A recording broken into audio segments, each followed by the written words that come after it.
In this video, I'm going to show you how to change the motor on a Hornby Pendolino. If you're watching this video in January of 2022, a very happy new year to you. I hope you had a good Christmas. I've made this video because I looked for a video on this particular topic and was unfortunately unable to find any. I was unable to find really any help other than the Hornby service sheet. But I've made this video just in case it helps others. Before I begin, it's probably interesting to briefly mention the background of the Pentalino. It's a train that I'm particularly familiar with, having used over many years. The Pentalino was brought in, its official name, British Rail Class 390, and it was brought in by Virgin during their franchise, and I believe they were introduced in 2001, and a really iconic train. What's quite interesting and not particularly well known is that the technology underpinning the Pentalino, the word Pentalino obviously refers to a pendulum, and the reason that that name's used is because this train has a special ability to lean into corners. And the reason why that's such an important feature is that in the UK, most of our tracks are from the Victorian era, and they have a lot of curves, unlike in France and Japan, where their high-speed network was designed for high-speed trains and is mainly straight. On our network, we have a lot of bends, and that's particularly true on the West Coast Main Line, which runs between Scotland in the north all the way down to London, connecting key cities like Manchester and Birmingham to the capital. And so if you can have a train that can bend into corners, it doesn't have to slow down as much for those corners. It can take them at a higher speed, and so that's why the technology is so useful for the West Coast Main Line. And these trains could go up to 140 miles an hour, although I think in practice they were limited to 125. But what isn't known is that these trains are built by Alstom, a French company, using technology licensed by Fiat Ferrovia, the ability to lean. But the technology is actually originally British technology, developed I think during the 1970s on an advanced passenger train, and you might want to look those up. They're quite futuristic looking for the time, brought really into use by the Virgin Pendolino built by Alstom. The nice thing about the Pentalino is not only its technology and its ability to lean into corners, but also the iconic design, very futuristic looking back in 2001, and a train that really has remained, looking very current ever since. And in the Virgin red livery, they look particularly special. The yellow at the front almost looked like a smile, and then you had the lovely red stripe and the lovely grey livery with the blacked out windows. They looked very sporty, and it was a train I was lucky enough to use on a regular basis, going between Birmingham and and London. I used to mostly go in standard as a student, but occasionally I treat myself using my rail card to get a first class ticket. And if you bought a first class ticket, there was a lovely lounge at Euston. There was one at Birmingham that I didn't personally use, but the one at Euston was really nice, with a nice sort of seating area where you could do your work, and also a bar area where you could have coffee and tea and various soft drinks, and I think even some alcohol and some food.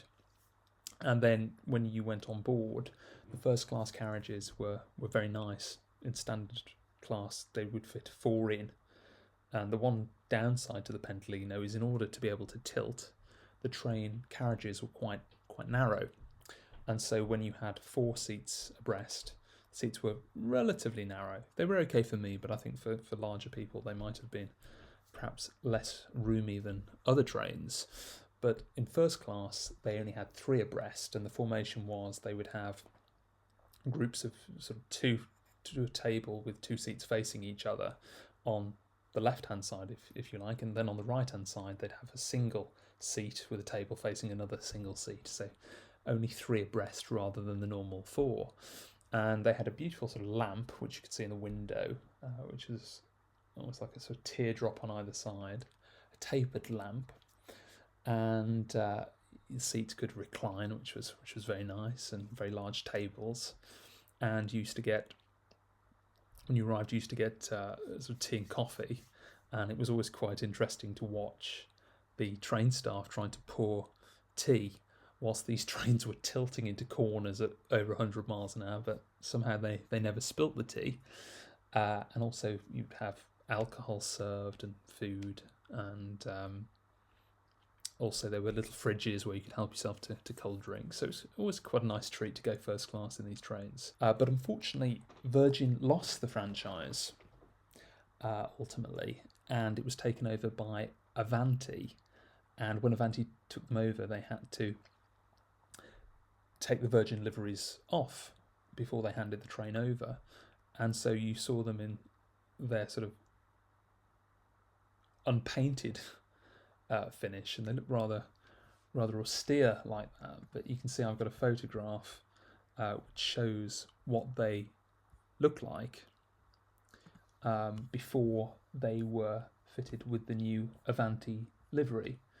You can see they kept the yellow on the front, so they kept their iconic smile, but they lost the red, they lost the grey, they lost the black strips along the windows.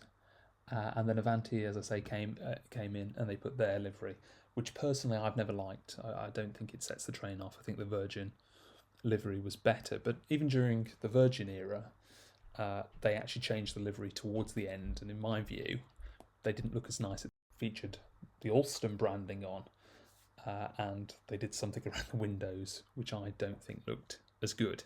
So in my view, the best manifestation of these Pentalinos was in their original Virgin livery.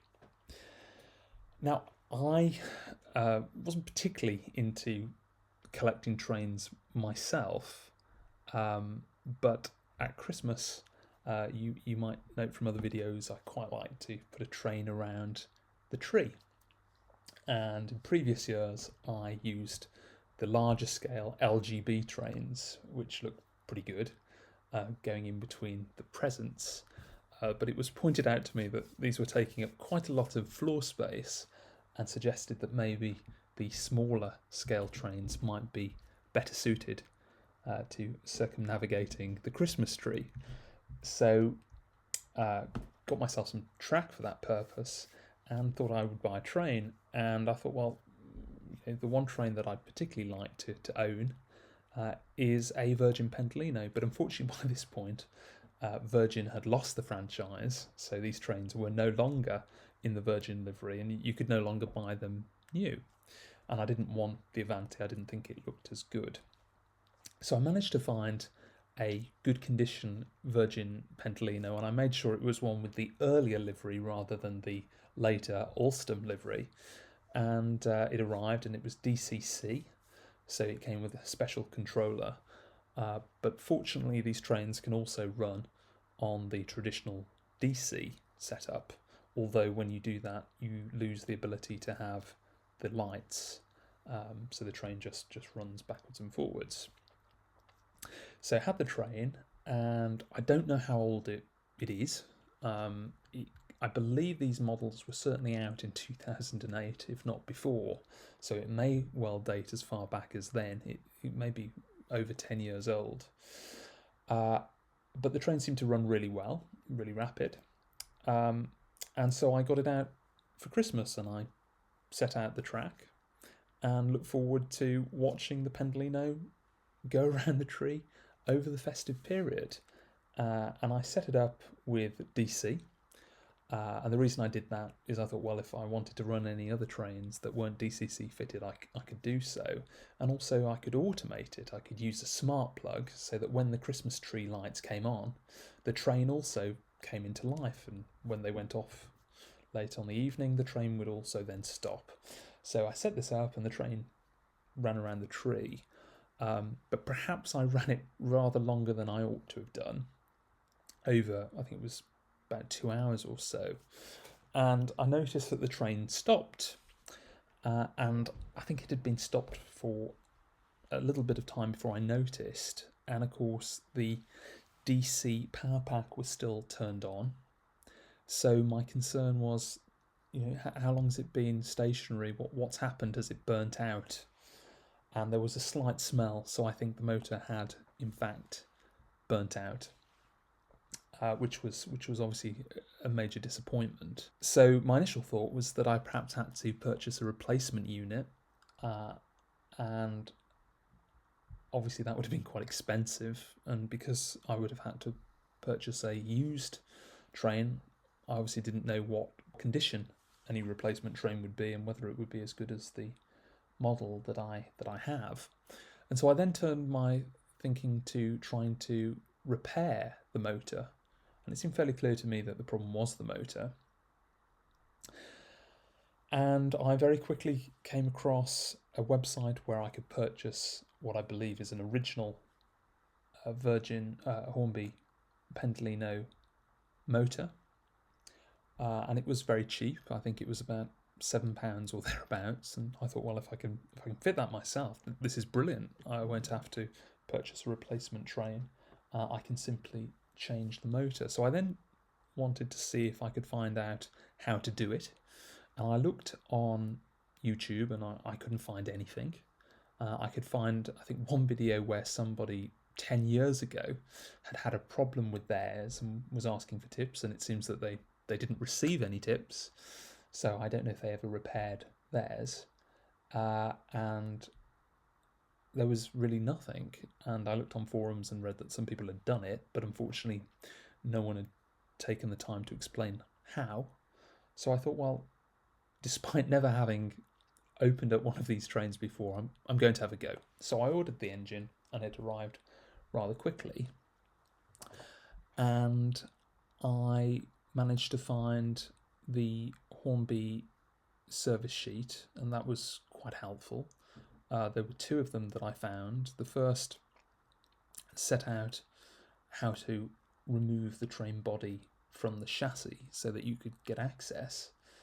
So that was obviously helpful in showing me how to do that. And the second showed an exploded view of the train to show how the components fitted together. And I had a look at it and I thought, well, okay, yeah, I can sort of see how the motor works. And when I looked at it, I could see how to proceed with that. Before it arrived, I thought, well, in the past I've heard people can sometimes move the train, and in pushing it along you can cause the motor to rotate, and that can sometimes bring it back to life if you're very lucky. So I wondered if I could do that, but unfortunately you can't on this model. And the reason you can't do it is because on the motor there are worm screws, and those worm screws operate in such a way that they can rotate, and I think many rotations of it cause a slow rotation of then the little gear underneath, which in turn then needs to rotate a number of times to rotate the gear on the axle of the model train. And although power can go from the motor in that way, and it essentially greatly slows down the rotations of the motor to give a bit more torque, unfortunately you can't rotate the motor from the wheels. That's just unfortunately the nature of the way that a worm gear interacts with a standard sort of cog gear. So you couldn't do that. And then I looked into where the motor was located, and in some models it's located in the body and then it drives an axle, and that would have been perhaps easier to get to. But in order to facilitate the realistic leaning function of the original train, Hornby had integrated the motor into what they call the bogie at the rear. which is, it's sort of within the rear wheel assembly, low down. You have a fairly complex wheel assembly at the rear, and it's not enough just to take the body off. You've actually got to remove this so-called bogie from the rear. And the way that it works is the motor, there is an upper housing, and that upper housing has a sort of plug which slots into the chassis, and that allows movement, so the body can sort of lean, whereas the chassis obviously stays, you know, flat on the rails. And then it then clips on at the bottom onto the sort of chassis for the wheels as a unit. And I looked at Hornby and I looked at the service sheet, and Hornby unfortunately say quite prominently that the locomotive is fitted with a sealed long life 5-pole motor which requires no maintenance, and after a considerable amount of use the motor may require replacement. This should be carried out by a Hornby service dealer. Now perhaps the reason I found no videos is maybe many of these motors are still going strong, but as some of these models are now 12, 14 years old, I imagine many of them will eventually need replacement. They will begin to fail. So perhaps this video will be of use to any owners whose models get to that stage. But the advice from Hornby is this is not a job to do yourself. This is one to go to a dealer. But as I say, I wanted to try and do it myself. But if you look at the diagram provided by Hornby, you can see the front bogie and you can see the rear, and the rear is where the motor is located. And there we've got a diagram showing the underneath, and you can see the two sets of wheels, and in the middle in red you can see a gear on the axle. And the way that it works is there are 3 gears. That gear on the axle drives the wheels, and both of the wheels on the rear bogie are driven, and they then connect above to a smaller gear, and then above that connects into 2 worm gears on either side of the motor. And then we can see in the next diagram a picture of what the motor looks like, and you can see what I mean. Then on either side you can see those worm gears, and if you look at that you can see why it's not possible to push the train forward or backwards, because it's just not possible for a conventional gear to rotate a worm gear. That's unfortunately just the nature of the interplay between those types of gears. So those worm gears rotate, they turn a smaller gear, which in turn turns the gear on the axle. And you can see that there are 2 wires, positive and negative, going into the motor at the top there. Now fortunately Hornby provide on service sheet number HSS302B a list of spares, and it seems you can obtain a fairly comprehensive set of various elements connected with the train and specifically with the bogie. And for these purposes what I required was the item number 2, motor 2 worms, which is code X9712. So if you type that into Google you'll find retailers who sell the motor. And then in the next diagram we can see an exploded view of the rear bogie. So at the top is the sort of connection to the body, to the chassis of the train if you like, and you can see that the motor then slots up into that chassis and the wires have to go over the top. And then underneath you can see the 2 small gears, and they sit in a housing on the lower part of the bogie chassis. And you can see wires also going to that chassis as pickups to pick up electricity from the track. And then you can see then that at the bottom you've got the 2 axles which have the final gear, and those all slot together. So that's how the rear bogie works, and the bit that I needed to replace was the motor. I needed to be able to get at it to remove the burnt out motor and to replace it with the new unit that I was able to purchase. And if we look at the next photo you can see a picture of the motor. Now this one is actually the new one, but the old one looked virtually identical, and you can see it's in motion, but those are two worm gears at either end, and you can see the power connection point there. So this is my Pentalino. This is the drive car, and you can see the front bogie there and the rear bogie at the rear. And there's a very useful guide from Hornby as to how to remove the body shell from the chassis.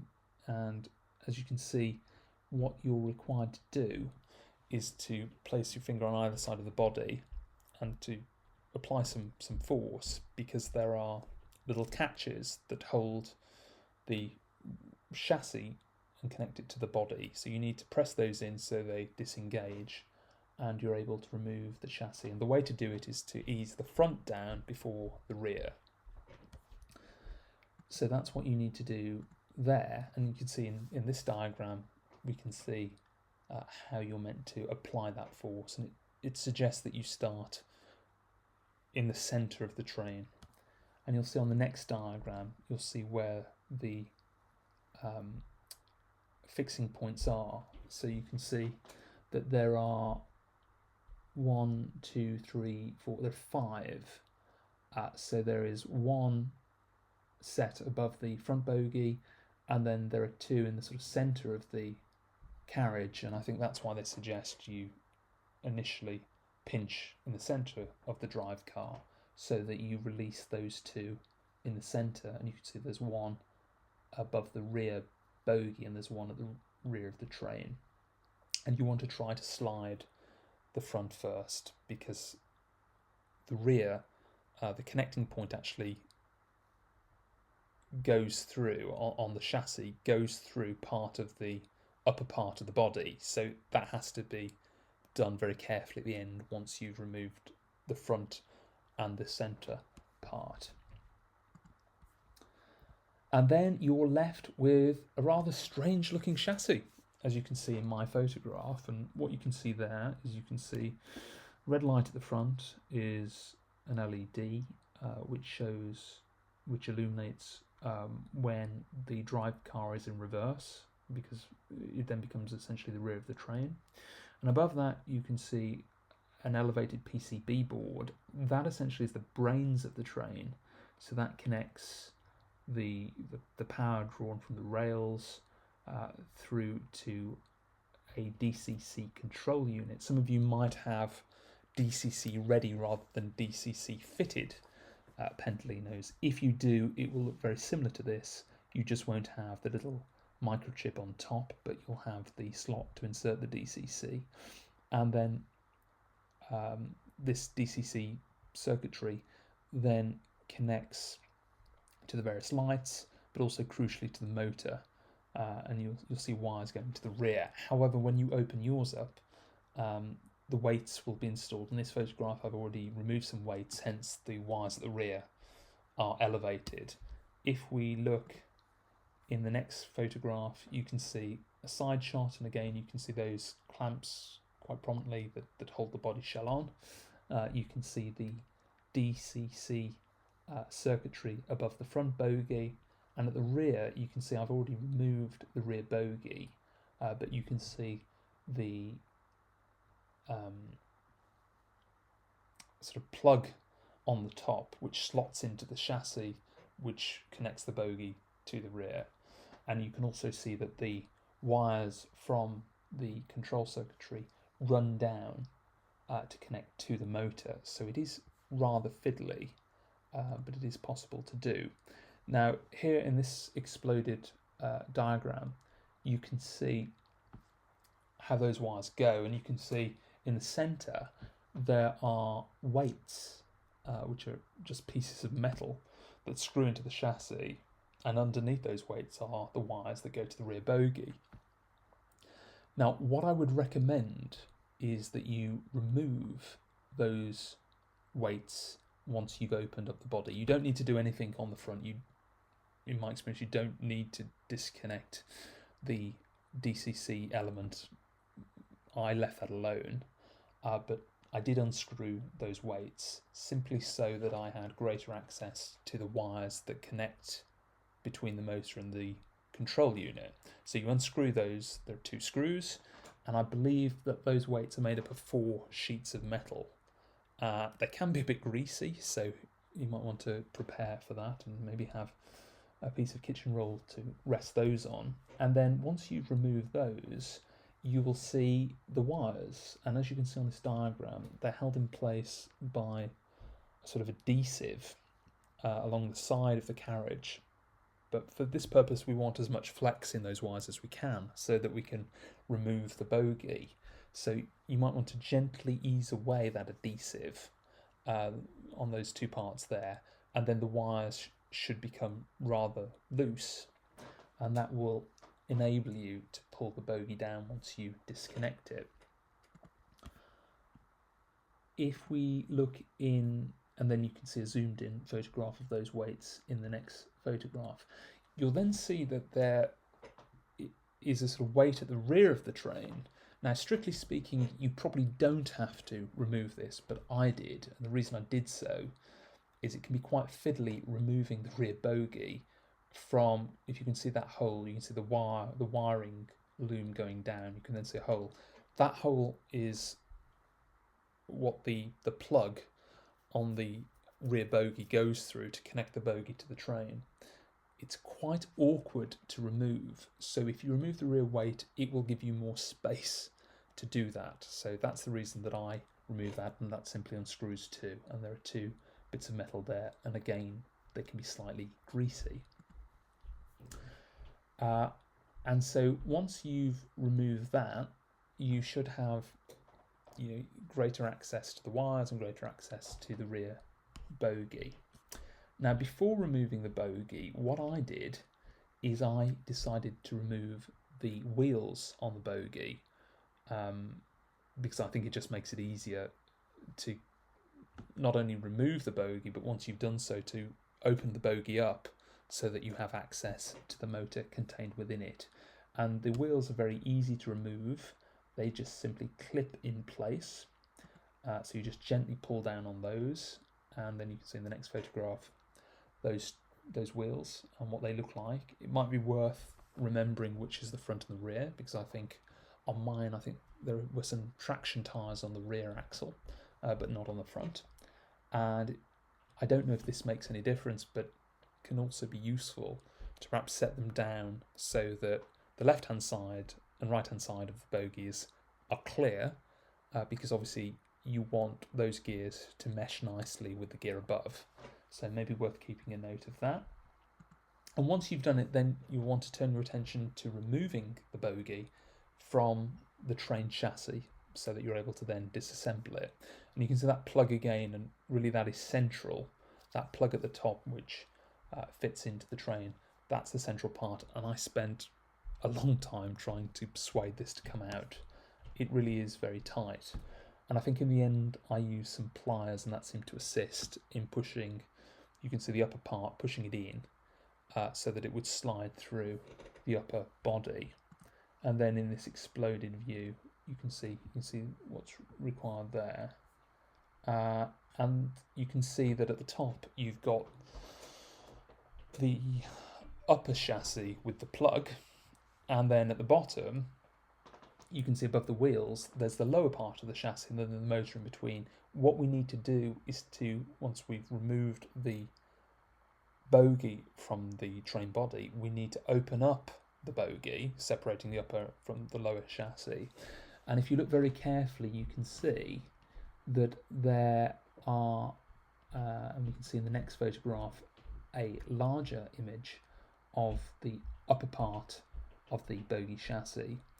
You can see 2 clips in the middle which are quite long, and they reach down into the bottom of the lower chassis, and you can see the 2 legs stick out to either side, and that's what secures it. So you need to press those inwards so that the legs at the bottom are able to slide through the upper chassis, if that makes sense. You need to press them in together, but you also need to, if you can see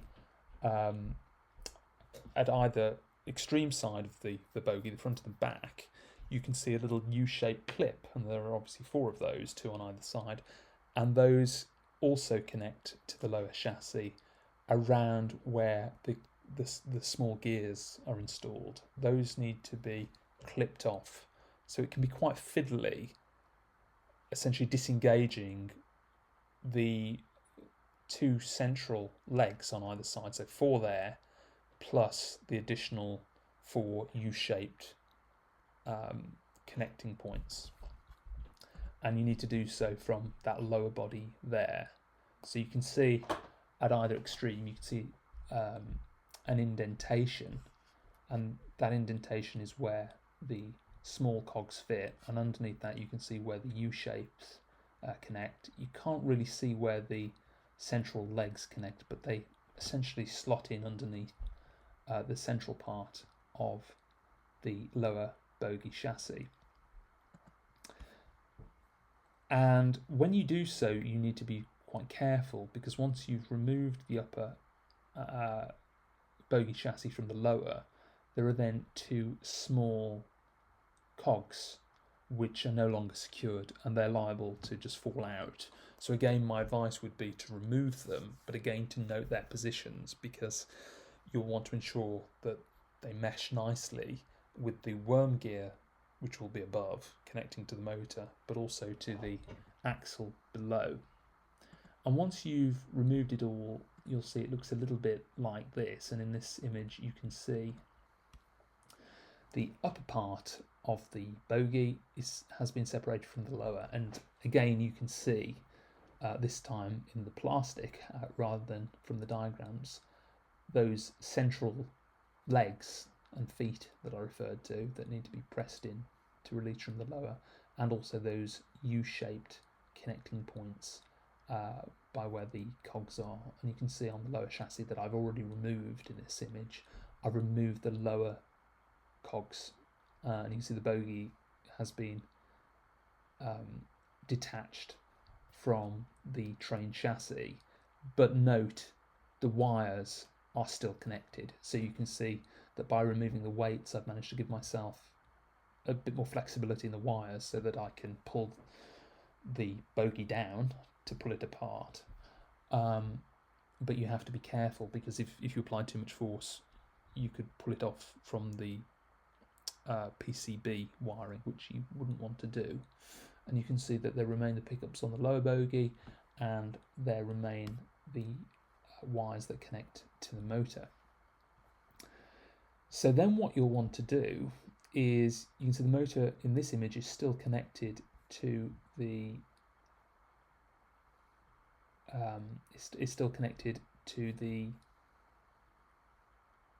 upper bogie chassis. Now, because the wires go over the top of the chassis, effectively it's locked into the upper chassis until you cut off the wires from the motor, or solder them so that you can remove them.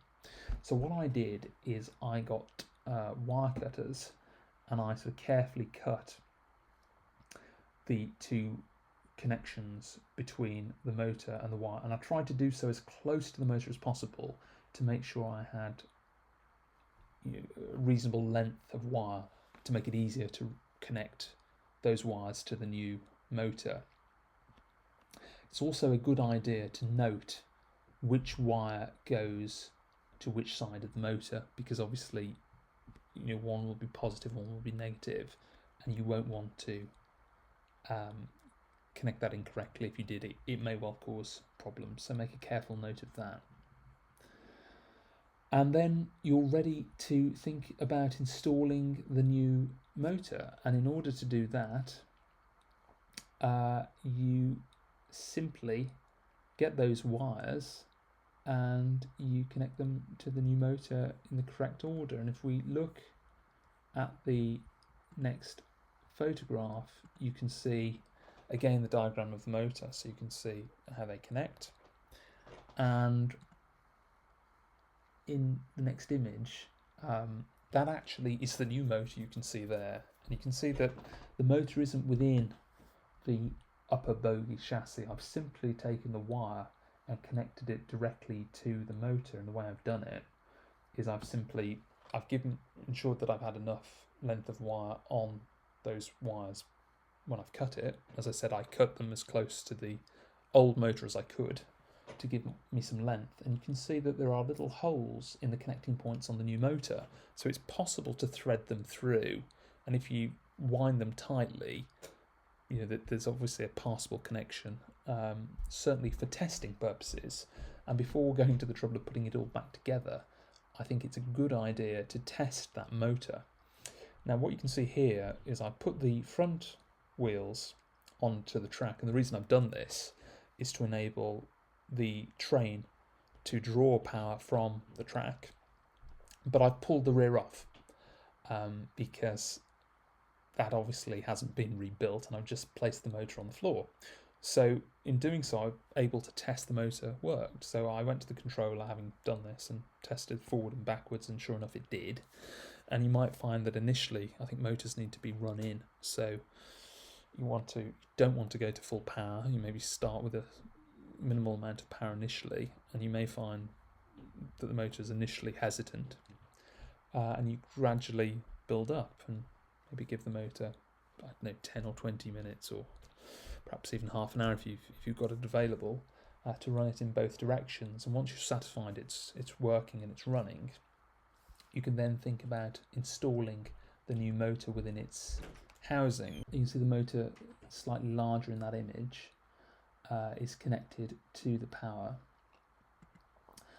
And then if you look at the next image again, you can see that I then slide the motor into the housing. Now you have to do this before you try to permanently connect the motor to the train wires, because they have to go over the top of the upper chassis for the bogie.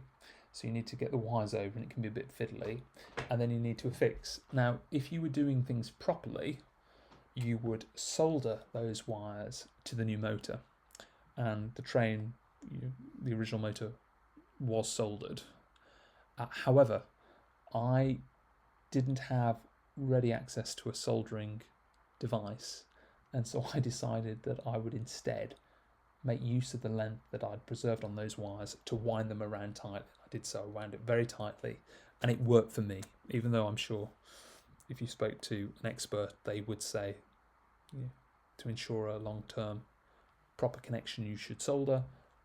I didn't want to, and the train has worked perfectly well for me. So if you're like me and you don't have the ability or the desire to solder, you might want to consider doing what I've done. And so once it's connected, then the upper part of your chassis is ready. And then what you will have to do is you'll have to reinstall the small gears into the lower chassis, so it's ready to reconnect. And we can see a photograph of the lower chassis there, and you can see that I put the gears back in. I made a note of where they were before and their orientation, and put them back in, and you can see that those are there ready to be reconnected with the upper part of the chassis. So then what you need to do, and you can see in the exploded view, is you need to then carefully hold the upper part of the chassis so that the motor stays at the top, and then get the lower chassis and clip it in so that the central legs click into the centre of the train. And again, you might want to press them in at the middle to enable them to do that, and you'll have to manipulate those U connecting points so that they slide over either side of where the gears are. Now when I did this, the gears tended to move, so in the end I found it very useful to use a small pair of pliers to hold the gears, and if the gears moved, so I could reposition them without having to open everything up again. It's a little bit fiddly, but it is possible to do. And then you should have, once you've done that, a reassembled rear bogie ready to be installed back into the train. So again, using that upper plug on the upper part of the bogie, you get that, and you then want to slide that in to the chassis using the hole there beyond the wires. You'll want to be careful when you do so that you don't damage the wires. And again, the wires, in theory, if not placed correctly, could impede the ability of the rear bogie to turn and to lean left and right. So you want to be sure that you do that carefully. You'll want to probably pull the wires up at the top so that you minimise the amount of wires around the rear bogie. You really want them as they were before to pull them back in. And then once you've done that, you'll want to reinstall the wires on the adhesive. So you'll want to ensure that those wires are kept low and taut and stuck where the adhesive is. And then once you've done that, you'll want to put those weights back on top of the rear chassis. Now what I did before installing those weights, and you might want to do it too, is I quickly ran the train chassis on the track just to ensure once again that it works in both directions. So I did that, and it did. So I put the weights into the centre and re-screwed them back on, and those weights then usefully hold down those wires in place and keep them nice and taut. And then I replaced the rear weight at the rear of the drivetrain, and yeah, you can see in that photograph my test run before I put the body back on, and actually there before I reinstalled the weights. And then to put the body back on, you simply reverse the process that you used to take it apart.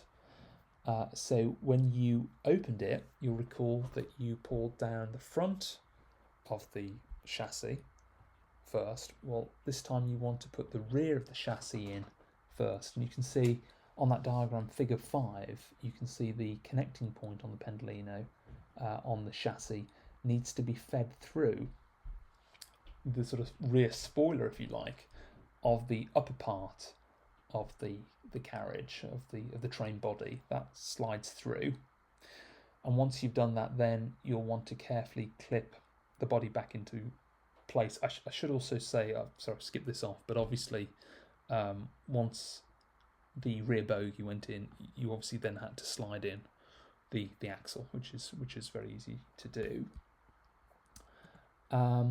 And you can see again in that diagram how it clips in together, and that worked really well for me. And the train really did work very well indeed, as you can see in these photographs, and full service was returned in time for Christmas, and it looked really rather nice running around the Christmas tree. And you can see it was joined by a Eurostar, which was a very kind gift I received for Christmas, a special edition celebrating the special edition Yellow Submarine Beatles Eurostar. Hornby, I think, brought that out last year, and you can see that running there, running around the tree.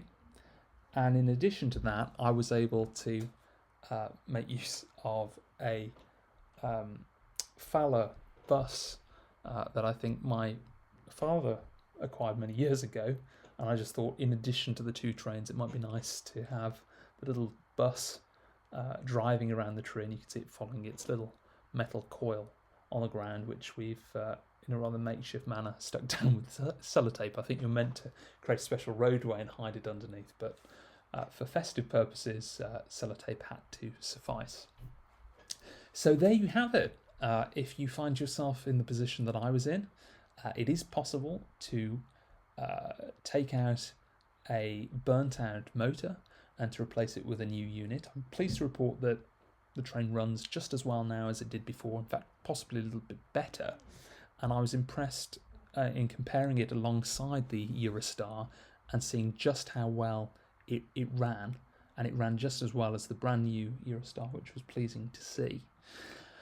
So you can do that yourself. And another final tip that might be useful to you, in addition to the motor failing, actually a number of months ago, when trying to pull the four cars apart, which you'll have to do because they're quite lengthy and they're not practical to move as a single unit, they can be quite awkward to detach, and they're quite feeble in terms of their strength. They're very easy to snap, and I unfortunately managed to snap the rear dummy power car connecting point that connected to the third carriage, if you like. And so I wasn't able to use the rear car for a number of months. But when purchasing the new motor, I checked on the spare parts and saw that you're able to purchase a replacement rear connector, and the part number for that, 14 extension coupler X9708. Now you'll note that there are different connectors dependent upon which carriage. So I think for the drive car, it is a different item number that you'll require, but for the rear carriage, the rear dummy car, this was the coupler that I required, and again, incredibly cheap. I think it was about £1 or £2, so it made sense to get that. And you can see in this diagram how that is installed, and again, I thought this would be incredibly fiddly, and I think if you did it properly it would be incredibly fiddly, because as you can see, not only do you have the coupling, you have a screw that holds it in place, but you also have a tiny little spring which I suppose helps the carriage straightening after going around a corner. And you probably should take the body off to do this, but what I was able to do is, using a very small set of pliers, I was able to, once I'd unscrewed the coupling, I was able to hold the spring in place and to gently pull it off the coupling, so that I was then able to, rather than taking the top body off and installing a new spring, I could use that spring and just gently install the new coupling. And the way I did that is, you can see there's a prominent part on the top of the coupling, and that goes through the small part of the spring. You can see that the larger opening on the spring goes through the screw that affixes to the car's chassis. So hold that in place, stretch it over the coupling, and then just screw it all in, and that again worked beautifully. So fiddly, but well worth doing if you have the problem. So I hope this has inspired you. If you're in a similar position, not to despair. It is possible to repair these units, and I, for one, was astonished at how cheaply it's possible to do so. These are very expensive trains. If you went to purchase a new Avanti unit, I think it's between £250 and £300. And the fact that you can change what is the heart of this model train for £6 or £7, I think is amazing value. And then the installation process, whilst tricky, I think is possible even for people who are rather inexperienced like myself. And the fact that you can do it without soldering, I think is really a particular bonus. Now, obviously, you do have to be careful. I'm not an expert, so you do this at your own risk, and it may be that you do think it prudent to follow Hornby's advice and instead send it off to a model train expert. I don't know what the costings of that would be, but if you're not totally sure or worried that you might end up causing damage, that's probably the thing to do. And equally, this is just my experience. It may not be the proper way of doing things, but it worked for me. But in any event, I wish you the very best of luck with it, and many years of happy model training with the Pentalino. If this video's been of use to you, please do like it, please do leave comments, and please do subscribe. Thank you very much.